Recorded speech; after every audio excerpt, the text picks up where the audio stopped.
ഇന്ന് ചോറ്റാനിക്കര ദേവീക്ഷേത്രത്തിലെ പ്രസിദ്ധമായ മകൻതുഴൽ ദിവസം കൂടിയാണ്. അപ്പോൾ അവിടെ ഉത്സവമൊക്കെ കൊടിയേറി 7ാം നാളിലാണ് നമ്മൾ ഈ പറയുന്ന പോലെ ചരിത്ര പ്രസിദ്ധമായ മകൻതുഴൽ നടക്കുക. ഉച്ചയ്ക്ക് 2 മണി മുതൽ 10 മണി വരെയാണ് മകൻതുഴലിനായി നട തുറക്കുന്നതും. അപ്പോൾ ക്ഷേത്രത്തിൽ നിന്ന് വിവരങ്ങളുമായി ഷീന മാർട്ടിൻ നമുക്കൊപ്പമുണ്ട്. ഷീന, ഈ ദേവി പട്ടുടയാടയും സർവാഭരണ വിഭൂഷിതയും ഒക്കെയായി വില്ലോമംഗലം സ്വാമിക്ക് ദർശനം നൽകിയതിൻ്റെ ഒരു ചരിത്രം, അതിനെ തുടർന്നാണ് ഈ മകൻതുഴലൊക്കെ വന്നത്. അപ്പോൾ ഉച്ചയ്ക്കാണ് ഈ മകൻതുഴൽ ദർശനം അവിടെ നടക്കുക. ഇപ്പോഴേക്ക് എങ്ങനെയാണ് അവിടെ സുരക്ഷാ വിന്യാസവും കാര്യങ്ങളുമൊക്കെ, തീർത്ഥാടകരൊക്കെ എത്തിത്തുടങ്ങിയോ? എന്താണ് രാവിലെ ചോറ്റാനിക്കരയിൽ നിന്നുള്ള ഭക്തി നിർഭരമായ കാഴ്ചകൾ? Sheena, good morning. Good morning Sethulakshmi. കണ്ണിന് തന്നെ വളരെയധികം സന്തോഷം തരുന്ന കാഴ്ചയാണ്. വളരെയധികം ഭക്തി നിർഭരമായിട്ടുള്ള പ്രാർത്ഥനാപൂർവമായ ചോറ്റാനിക്കര ക്ഷേത്രം. നമ്മൾ ഈ കാണുന്നത് പോലെ തന്നെ തിരക്കുണ്ട്. രാവിലെ മുതൽ വലിയ തിരക്കുണ്ട് ഇവിടെ. ഭക്തരുടെ വലിയ തിരക്ക്. കൂടുതലും സ്ത്രീജനങ്ങളാണ് ഇവിടെ ഭക്തരായിട്ട് എത്തിയിട്ടുള്ളത് എന്നുള്ളതാണ് ഏറ്റവും വലിയ കാര്യം. രാവിലെ 5:30 മുതൽ തന്നെ ആദ്യത്തെ ശീവേലി ഇവിടുന്ന് ദേവിയുമായി പുറപ്പെടുമ്പോൾ തന്നെ ഇവിടെ നല്ല തിരക്കായിരുന്നു. നമ്മൾ ഈ കാണുന്നതൊക്കെ സ്ത്രീജനങ്ങളുടെ ഒരു വലിയ നിരയാണ്. കാത്തിരിക്കുകയാണ്. 2 മണിക്കുള്ള മകം തൊഴലിനായി, നട തുറക്കുന്നതിനായി കാത്തിരിക്കുകയാണ്. നിലവിൽ ശിവേലിയുമായി ദേവി ഇപ്പോൾ ഓണക്കുറ്റിച്ചിറയിലേക്ക് പോയിരിക്കുകയാണ്. അവിടെ നിന്ന് ഏകദേശം 11:30 കൂടി ആകുന്നതോടുകൂടി തന്നെ ഈ പൂരപ്പറമ്പിലേക്ക് എത്തിച്ചേരും. അവിടെ നിന്ന് 1 മണിയോടുകൂടി ആയിരിക്കും ക്ഷേത്രത്തിലേക്ക് എത്തുക. അതിനുശേഷമായിരിക്കും 2 മണിയോടുകൂടി നെയ്ച്ചാർത്തിൻ്റെ നിറവിൽ ദേവിയെ കാണാനുള്ള സൗകര്യം ഇവിടെ ഒരുക്കുക. നമ്മൾ ഈ കാണുന്നുണ്ടല്ലോ, നിരവധി ആളുകളാണ്.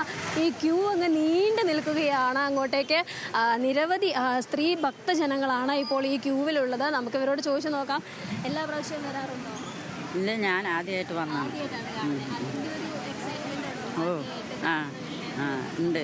ഒരുപാട് ആഗ്രഹിച്ചതാണോ ഇങ്ങനെ കാണാൻ? ആഗ്രഹിച്ചിട്ട് വന്നോ. എവിടുന്നാ വരുന്നേ? പാലക്കാട്. പാലക്കാട് വരുന്നത്. പാലക്കാട് എവിടെയാ വീട്?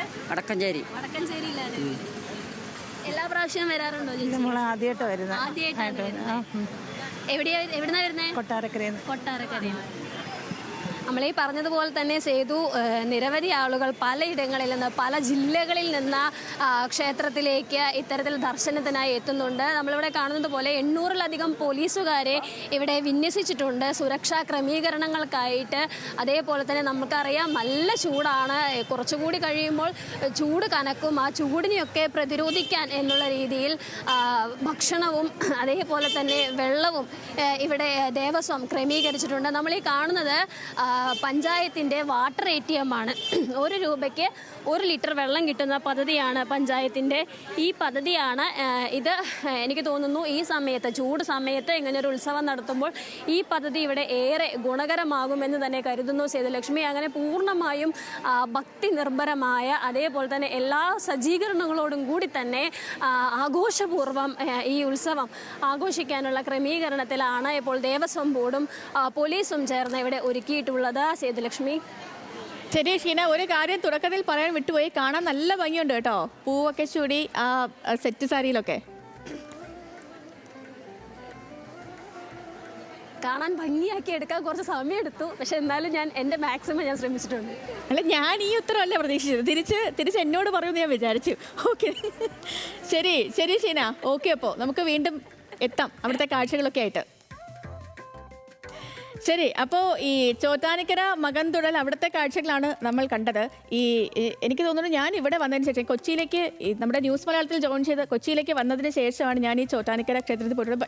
എന്തൊക്കെയോ ഒരു പ്രത്യേകതകളുണ്ട്. നമ്മുടെ ഈ സാധാരണ ക്ഷേത്രങ്ങളിൽ നിന്ന് അവിടുത്തെ ഈ ആചാരങ്ങൾക്കും ആ ഒരു ക്ഷേത്രത്തിൻ്റെ ഒരു അകത്ത് കയറുമ്പോഴുള്ളൊരു നമുക്ക് കിട്ടുന്ന ഒരു വൈബുണ്ടല്ലോ, അതിലൊക്കെ എന്തൊക്കെയോ പ്രത്യേകതകൾ എനിക്ക് ഫീൽ ചെയ്തിട്ടുണ്ട് പലപ്പോഴും ചോറ്റാനിക്കരയിൽ നിന്ന്. അപ്പോൾ ചോറ്റാനിക്കര മകൻതുഴലും ആറ്റുകാൽ പൊങ്കാലയും അത് പറയുമ്പോഴത്തേക്ക് പ്രിയപ്പെട്ട പ്രേക്ഷകർക്ക്, അതുപോലെ തന്നെ ഈ പൊങ്കാല മഹോത്സവത്തിന് പോകുന്നവർക്കും മകൻതുഴലിന് പോകുന്നവരുടെയൊക്കെ ശ്രദ്ധയ്ക്ക് പറയുകയാണ്, ചൂടുള്ള സമയമാണ്, ഭയങ്കര ചൂടാണ്.